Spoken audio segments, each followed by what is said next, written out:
అదే RTV app వార్తల్ని క్షణాల్లో చదివే అవకాశం ఉంటుంది. ఒక న్యూస్ పేపర్, ఒక టెలివిజన్ ఛానల్ మీ చేతుల్లో ఎప్పుడూ ఉంటాయి. ప్రస్తుతం మనం రాజన్న సిరిసిల్ల జిల్లా సిరిసిల్లాలో ఉన్నాము. సిరిసిల్లాలో ప్రోటోకాల్ రగడ అయితే కొనసాగుతుంది. ప్రస్తుతం అయితే ఇది చిలికి గాలి వానగా మారిన పరిస్థితి మనమే చూడడం జరుగుతుంది. ఈరోజు అయితే కొంత లాఠీ చార్జ్ అయిన పరిస్థితి ఉంది. మనతో పాటు అయితే బీఆర్ఎస్ జిల్లా అధ్యక్షుడు ఉన్నారు, తోట ఆగే ఉన్నారు. ఒకసారి వారితో మాట్లాడుతుంది. సార్ చెప్పండి, అసలు ఏం జరుగుతుంది?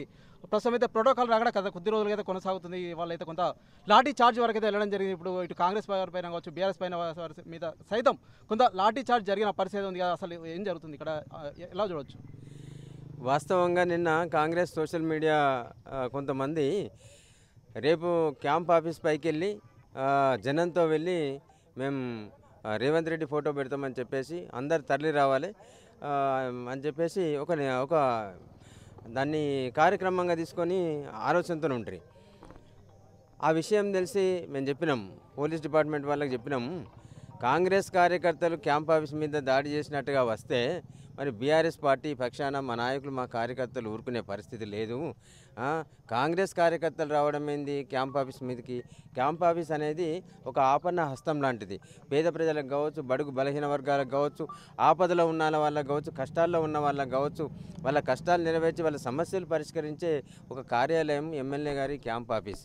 కాబట్టి ఆ క్యాంప్ ఆఫీస్ మీదకి దాడికి రావడం ఏంది కాంగ్రెస్ కార్యకర్తలు? దాన్ని సోషల్ మీడియాలో పెట్టినప్పటికి కూడా పోలీస్ డిపార్ట్మెంట్ పట్టించుకోక, వాళ్ళని ప్రివెంటివ్ అరెస్ట్ చేయక, వాళ్ళను ఈరోజు ఈ దాడి జరగడానికి, ఈ అల్లరి జరగడానికి, ఇలా బీఆర్ఎస్ కార్యకర్తలకు దెబ్బలు తాగడానికి, బీఆర్ఎస్ కార్యకర్తల మీద, పార్టీ శ్రేణుల మీద లాఠీ చార్జ్ చేయడానికి కూడా కారణం కూడా ఒక అందుకు పోలీస్ వాళ్ళు కాంగ్రెస్ వాళ్ళకి సపోర్ట్ చేసి, కాంగ్రెస్ పార్టీకి సపోర్ట్ చేసి ఇలా ఈ దాడికి పూడుకోవడానికి వెనుక వాళ్ళ సపోర్ట్ కూడా ఉందని చెప్పేసి నేను చెప్తా ఉన్నా. ఎందుకనంటే ఏ చిన్న కార్యక్రమం అయినా కానీ ఇలా మా కార్యకర్తలను తీసుకుపోయి ప్రివెంటివ్ అరెస్ట్ పేరిట పోలీస్ స్టేషన్లలో పెడతా ఉన్నారు, నిర్బంధిస్తూ ఉన్నారు. మరి నిన్న 24 గంటల ముందే కాంగ్రెస్ వాళ్ళు వాళ్ళ సోషల్ మీడియాలో పెట్టినప్పుడు వాళ్ళని తీసుకొచ్చి లోపల పెట్టచ్చు కదా, దీన్ని ఆపచ్చు కదా, ఈ అల్లరి జరగకుండా, కొట్లాట జరగకుండా, తగాదాలు జరగకుండా ఆపచ్చు కదా. కానీ కావాలనే పోలీసు వాళ్ళు ఈ లొల్లి కావాలి, ఇబ్బంది జరగాలి, ఇక్కడ లా అండ్ ఆర్డర్ ఇది కావాలనే ఉద్దేశంతోనే ఉన్నారు. ముఖ్యంగా మాత్రం పోలీసు వాళ్ళ నిర్లక్ష్య వైఖరి, ఇలా పోలీసు వాళ్ళ పక్షపాత వైఖరి కాంగ్రెస్ పార్టీకి అంటగాగుతూ ఉన్నారు. కాంగ్రెస్ పార్టీని నెత్తిన మోస్తున్నారు. మీకు ప్రేమ ఉంటే గుండెలలో పెట్టుకోండి. రేవంత్ రెడ్డి దొంగ, బ్యాగులు మోసిన దొంగ, 50 లక్షల సూట్ కేసులో దొరికిండు. ఇలా వాళ్ళ అన్నదమ్ములు కొండలరెడ్డిను వాళ్ళు ఇంకో తిరుపతి రెడ్డి అంటాడు బందిపోటు దొంగల్లాగా రాబరీ అంటే వాళ్ళు ఎక్కడి పడితే అక్కడ డెకాయిట్స్ లాగా ఇలా హైదరాబాద్ మీద పడి దోపిడీ చేస్తూ ఉన్నారు. నీ దొంగల ముఠ నాయకుడిని ఎవడు పెట్టుకుంటాడండి? ఎవడు పెట్టుకుంటాడు నీ ఫోటో? నీ దొంగలకు సంబంధించిన వాళ్ళు ఎవడైనా పెట్టుకుంటాడు. ఇంకొకటి ఏంటంటే ఇలా రాష్ట్రం సాధించిన వ్యక్తి కేసీఆర్. ఇలా తెలంగాణ రాష్ట్రం లేకపోతే కేసీఆర్ గారు లేకపోతే నువ్వెక్కడ ముఖ్యమంత్రి అవుతావు, నువ్వెక్కడ పీసీసీ ప్రెసిడెంట్ అవుతావు? ప్రజలకు కళ్ళబొల్లి మాటలు చెప్పి, అబద్ధాలు చెప్పి ఇలా హామీలు అమలు చేయలేక ఫ్రస్ట్రేషన్తో ఇలా కాంగ్రెస్ శ్రేణులను ఉసుగొల్పి ఇట్లాంటి దాడులకు పూనుకుంటున్నారు రేవంత్ రెడ్డి.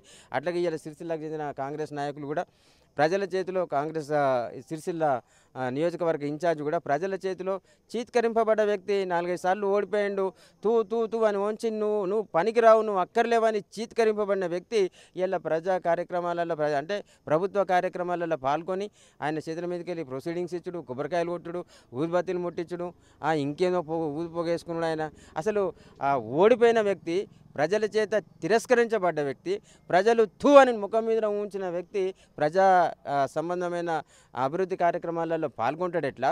ప్రజలు ఆశీర్వదించి, ప్రజలు పెద్ద మెజారిటీతో గెలిపించి, ప్రజల మదిలో ఒక నాయకునిగా ఉన్న ఇలా కేటీఆర్ గారిని అభివృద్ధి కార్యక్రమాలకు ప్రభుత్వ అధికారులు పిలువరెట్లా? ప్రభుత్వ కార్యక్రమాలను నిర్వహించాల్సిన వ్యక్తి కేటీ రామారావు గారు. వారిని ఉపేక్షించి ఇలా ప్రజల చేతిలో ఓడిపడిన కేకే మహేందర్ రెడ్డి కార్యక్రమాల్లో పాల్గొనడం ఇది ఆక్షేపణీయమని చెప్పేసి మా నాయకులు నిన్న ప్రెస్ మీట్ పెట్టి చెప్పిండ్రు. దానికి ప్రతిగా ఇలా రేవంత్ రెడ్డి ఫోటో మీద ఇది ఒక డ్రామా, ఇది ఒక కథ నడిచి చేసిండ్రు. తప్పకుండా పెద్ద బదలా తీర్చుకుంటాం, దీనికి ఇడిచిపెట్టేది లేదు. కాంగ్రెస్ వాళ్ళు మేము ప్రజల మనసులలో ఉన్నాం. కేసీఆర్ గారు ప్రజల హృదయాల్లో చిరస్థాయిగా నిలిచిపోయిన వ్యక్తులు. తెలంగాణ రాష్ట్రం సాధించిన వ్యక్తిగా కేసీఆర్. అట్లాగే ఇలా సిరిసిల్ల జిల్లాను, ఈ తెలంగాణ రాష్ట్రాన్ని భారతదేశంలోని ఒక ప్రపంచ పట్టణంలో ఒక ముఖ్యమైన దానిగా చూపెట్టిన వ్యక్తి కేటీ రామారావు గారు. కాబట్టి వాళ్ళు ప్రజల హృదయాల్లో చిరస్థాయిగా నిలిచిపోయిన వ్యక్తులు. రేవంత్ రెడ్డి లాంటి దొంగలు, ఇక్కడ కాంగ్రెస్ పార్టీ నాయకులు ఒక గుండాల్లాగా ఉంటారు. వీళ్ళ ఫోటోలు ఎందుకు పెట్టుకుంటాడు? ఎవడు పెట్టుకుంటాడండి? నువ్వు అధికారంలో ఉంటేంది, ప్రభుత్వంలో ఉంటేంది. కానీ ఇట్లాంటి దోపిడీ కాండ, ఇట్లాంటి దమనకాండ ఇంకోసారి చేస్తే బరాబర్ ఇప్పుడు ఇలా జరిగిన దాన్ని కూడా తప్పకుండా బదలా తీర్చుకుంటాం, ఊరుకునేది లేదు. కాంగ్రెస్ కార్యకర్తలకు, కాంగ్రెస్ గుండాలకు కూడా ఖబర్దార్ కాంగ్రెస్ గుండాలారా, తప్పకుండా మేము దీనికి. సార్ ఇంకొక విషయం చెప్పండి, ప్రస్తుతం చూసినట్లయితే బీఆర్ఎస్ నాయకులు అయితే గత కొద్ది రోజులుగా అయితే చెప్తున్నారు ప్రతి కార్యక్రమానికి ప్రభుత్వాలు కార్యక్రమాలకు దేనికి సైతం కేటీఆర్ ఫోటో అయితే పెట్టట్లేదు అనేది ప్రధానంగా అయితే ఆరోపిస్తున్నారు. అంటే గత కొద్ది రోజులు అయితే ఇదైతే ఆరోపణ చేస్తున్న నేపథ్యంలో ఎన్ని రోజుల నుంచి అవుతుంది? అసలు దీనికి సంబంధించి మీరు ఎప్పుడైనా మాట్లాడే ప్రయత్నం ఏమైనా చేశారా? చేసినాం మేము ఇంతకుముందు కూడా. ఇప్పుడు ఇక్కడ బైపాస్ రోడ్లో, రగుడు వెంకటాపూర్ బైపాస్ రోడ్లో కదా అపరెల్ పార్క్ కోసం నిర్మించిన షెడ్లలో ఇలా అక్కడ వీవింగ్కి సంబంధించిన ఇండస్ట్రీ వచ్చినప్పుడు ఇలా షెడ్లను వేల కోట్ల రూపాయలు పెట్టి కట్టించింది ఆనాటి కేసీఆర్ గారి ప్రభుత్వం. ఆనాటి కేటీ రామారావు గారి నాయకత్వంలో ఆ షెడ్లను కట్టించి ఇలా వర్క్ ఓనరే అదేంది వర్కరే owner to worker to owner scheme కోసం కట్టిన పథకాలు అవి. ఆ షెడ్లను కూడా వేరే కాటన్ ఇండస్ట్రీ, క్లాత్ ఇండస్ట్రీ కోసం ప్రారంభోత్సవానికి వచ్చినప్పుడు కూడా కేటీఆర్ గారి ఫోటో ఆ ఫ్లెక్సీ మీద లేనప్పుడు కూడా ఆనాటి ప్రభుత్వ కార్యక్రమానికి హాజరైన విప్పుకు చెప్పినాం. మేము కలెక్టర్ గారు కూడా తెలియజేసినాం. ఇలా కలెక్టర్ గారు ముఖ్యంగా కాంగ్రెస్ కార్యకర్తలాగా వ్యవహరిస్తూ ఉన్నాడు. ఆయన ఒక అడ్మినిస్ట్రేషన్ ఆఫీసర్, ఇలా పరిపాలనాధికారి, ఆయన నిష్పక్షపాతంగా వ్యవహరించాలి. కానీ నీకేదన్నా ఉపయోగకరమైన ఒక కార్యక్రమాలకు, లబ్ధి చేకూర్చే కార్యక్రమాలకు కూడా ఏ ప్రజలు పోయినా కానీ నువ్వు కాంగ్రెసా కాదా అని చెప్పేసి పనిచేస్తున్నాడు. టీఆర్ఎస్ అయితే బీఆర్ఎస్ అయితే పనిచేసేది లేదంటున్నాడు. ఒక కలెక్టర్ స్థాయి వ్యక్తి ఆయన దగ్గరికి పోయిన పని కోసం పోయిన మనుషులను, లబ్ధిదారులను కానీ ప్రజలను కానీ నీది ఏ పార్టీ అని అడిగి పనిచేసే కలెక్టర్ నేను అనుకుంటా ఈ దేశంలో ఇక సిరిసిల్ల జిల్లా కలెక్టర్ తప్ప ఇంకెవరు లేరనుకుంటా. అంత నీచమైన అడ్మినిస్ట్రేషన్ చేస్తూ ఉన్నాడు.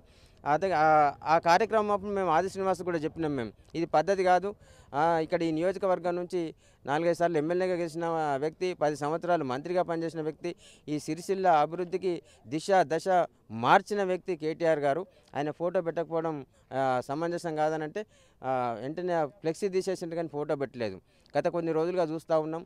కాంగ్రెస్ వాళ్ళు 4 సార్లు 5 సార్లు 3 సార్లు ఓడిపోయి వచ్చిన వాళ్ళు ఇలా గెలిచి ప్రభుత్వంలో ఉన్నారు.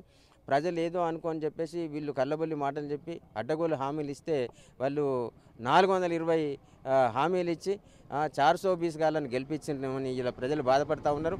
త్వరలోనే ప్రజలు ఇప్పుడు ఏదేదైతే వీళ్ళు చేస్తూ ఉన్నారో కాంగ్రెస్ నాయకులు, తప్పకుండా అదే ప్రజలు వీళ్ళను బండకేసి కొట్టేది, నాలుగేసి తొక్కే రోజులు కూడా త్వరలో ఉన్నాయని నేను చెప్తా ఉన్నాను. కేటీఆర్ గారి క్యాంప్ ఆఫీస్ అనేది ఒక అదేంది ఆపన్న హస్తం లాంటిది. ప్రజలు అక్కడికి పోయి వారి సమస్యలు పరిష్కరించుకునే వేదిక అది.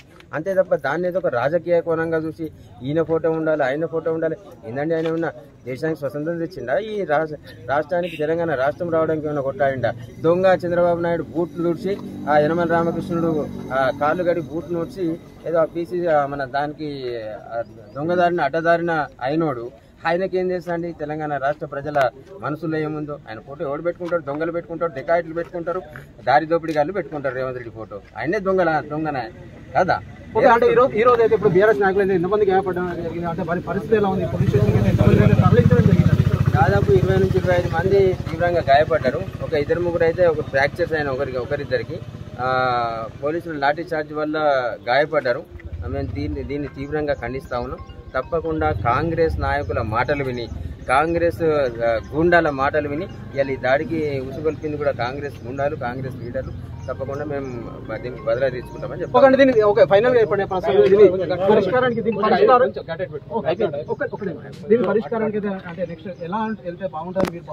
మేము న్యాయపరంగా, చట్టపరంగా, రాజ్యాంగపరంగా దీని మీద కొట్లాడతాం. తప్పకుండా అదేంటి, మేము న్యాయ వ్యవస్థను గౌరవిస్తాం, చట్టాన్ని గౌరవిస్తాం, రాజ్యాంగాన్ని గౌరవిస్తాం. ఒకవైపు చట్టపరంగా కొట్లాడుతూనే మరోవైపు ప్రజల ఆలోచనను గౌరవించే విధంగా కాంగ్రెస్ పార్టీ చేసిన ఈ దౌర్జన్యకాండకు తగిన బుద్ధి చెప్తాం. ఓకే అండి. మనతో పాటు కొంతమంది బీఆర్ఎస్ నాయకులు అయితే మాట్లాడడం జరిగింది. ఇది కేవలం పోలీసుల నిర్లక్ష్యం వల్ల ఇదైతే జరిగిందని వారైతే ప్రధానంగా ఆరోపిస్తున్నారు. దీనికి సరైన బదలా తీర్చుకుంటామని అయితే ఇక్కడ జిల్లా అధ్యక్షుడు తోట ఆగే చెప్తున్న పరిస్థితి మనమైతే సిరిసిల్లలో చూస్తున్న ప్రస్తుతం అయితే ఈ ప్రోటోకాల్ రాగడ అయితే గత కొద్ది రోజులుగా అయితే కొనసాగుతుంది. ఈ రోజు సైతం ఇక్కడ అయితే కొంత ప్రోటోకాల్ రాగడలో భాగంగా కొంత పోలీసులు అయితే లాఠీ చార్జ్ చేయడం జరిగింది. ఈ ఘటనలో టౌన్ సీఐకి సైతం వీళ్ళకైతే గాయం అవ్వడం జరిగింది. అదే కూడా కొంతమందికి కార్యకర్తలకు సైతం గాయాలు అయితే అవ్వడం జరిగింది. దీనికి సంబంధించి అయితే వీరైతే ఖచ్చితంగా మేము బదలా తీర్చుకుంటామని అయితే ఇక్కడ ఉన్న బీఆర్ఎస్ నాయకులు చెప్తున్న పరిస్థితి మనమైతే సిరిసిల్లలో చూడడం జరుగుతుంది. ఓ టు స్టూడియో. मारी ఇవాళ వాళ్ళను ఒక పార్టీ ఆఫీస్ దాకా తీసుకొచ్చడానికి కారణం పోలీస్ డిపార్ట్మెంటే. మాకు చెప్పింది ఏంటంటే కేవలం వాళ్ళ మీటింగ్ ఉంటుంది, మీ క్యాంప్ ఆఫీస్ దాకా రానియము, అది మా బాధ్యత అని చెప్పి ఈ రోజు డిపార్ట్మెంట్ చెప్పింది. కానీ పూర్తి స్థాయిలో సహకరించి క్యాంప్ ఆఫీస్ దగ్గరికి రావడం జరిగింది. దాన్ని పూర్తి స్థాయిలో మేము అడ్డుకున్నాం. ఇక ముందు ఇటువంటి జరిగితే మాత్రం తీవ్ర పరిణామం ఉంటాయని చెప్పి హెచ్చరిస్తున్నాం. మా పార్టీ కార్యకర్తలను విపరీతమైన కొట్టుడు పోలీసు వాళ్ళు. ముందుగా మేము సిఐ గారిని రిక్వెస్ట్ చేసినాం, సార్ వాళ్ళు రాకుంటే మేము రాము క్యాంప్ ఆఫీస్ కాడికి అని చెప్పడం జరిగింది. అయినా కూడా వాళ్ళని ఇక్కడ దాకా తెప్పించండి సిఐ గారు. పూర్తి విఫలమైన ల్యాండ్ ఆర్డర్లు కాపాడడం, మా మీద దౌర్జన్యం చేస్తున్నారు.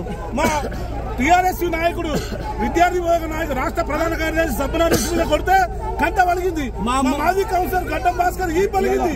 ఈ రకంగా పోలీసులు దాడి చేసిన పోలీసులు, ఇదంతా కూడా కాంగ్రెస్ అధికార సంబంధించిన ప్రభుత్వ పరంగా చేసే కార్యక్రమంలో లోకల్ ఎమ్మెల్యే గారు ఫోటో లేదని ఎస్పీ గారు ఫిర్యాదు చేసినాం, అడ్డుకుంటామని చెప్పినాం. అదే ఎలాంటి మార్పు లేకుండా ఇక్కడ ఉన్న కలెక్టర్ గారు ఏ10 లేని మహేందర్ రెడ్డి గారి ఫోటో పెట్టి వాళ్ళు ఇష్టమైన స్థితిలో నేనే రాదు నేనే మంత్రి వ్యవహారం చేస్తూ ఉన్నారు. దీనిపై మేము మా బీఆర్ఎస్ పార్టీ పక్షాన తీవ్రంగా ఖండిస్తున్నాము. ఎందుకంటే మా నాయకుడు కేటీఆర్ గారు మాజీ మంత్రి లోకల్ ఎమ్మెల్యే చట్టబద్ధంగా చేసిన ఎమ్మెల్యే ఫోటో పెట్టకుండా చేయడం అనేది చాలా మేము నిరసన వ్యక్తం చేస్తూ ఉన్నాం. అయిన వాళ్ళు ఇక్కడ కలెక్టర్ గారు కాంగ్రెస్ కార్యకర్తగా చేస్తూ ఉన్నారు. ఇక్కడ ఉన్న లోకల్ ఎమ్మెల్యే గారు పక్కన చేయడం చాలా సిగ్గుచేడు. రాజ్యాంగబద్ధంగా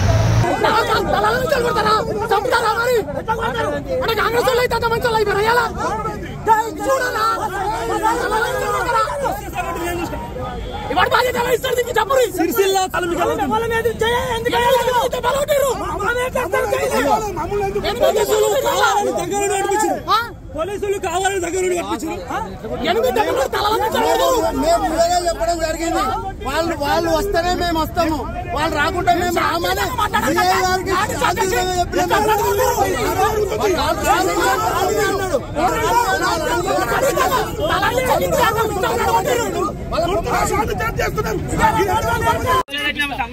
ఎట్లా వచ్చింది ఆ బండి మా స్టాఫ్ అది సార్ ఆ బండి అంటే లేదు సార్, ఏ ముచ్చట అడుగుతున్నారు సార్, ఆ బండి అంటే ఏ ముచ్చట అడుగుతున్నారు.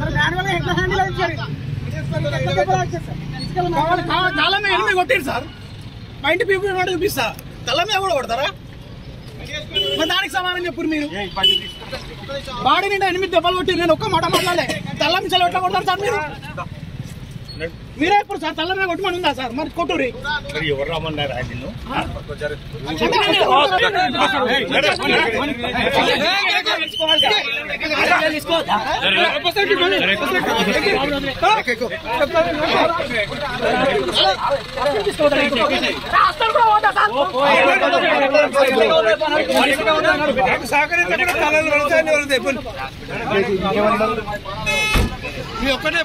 మరిన్ని వీడియోస్ కోసం ఛానల్ ని సబ్స్క్రైబ్ చేయండి. లేటెస్ట్ అప్డేట్స్ కోసం వాట్సాప్ ఛానల్ ని ఫాలో అవ్వండి. ఆ లింక్ డిస్క్రిప్షన్ లో ఉంది.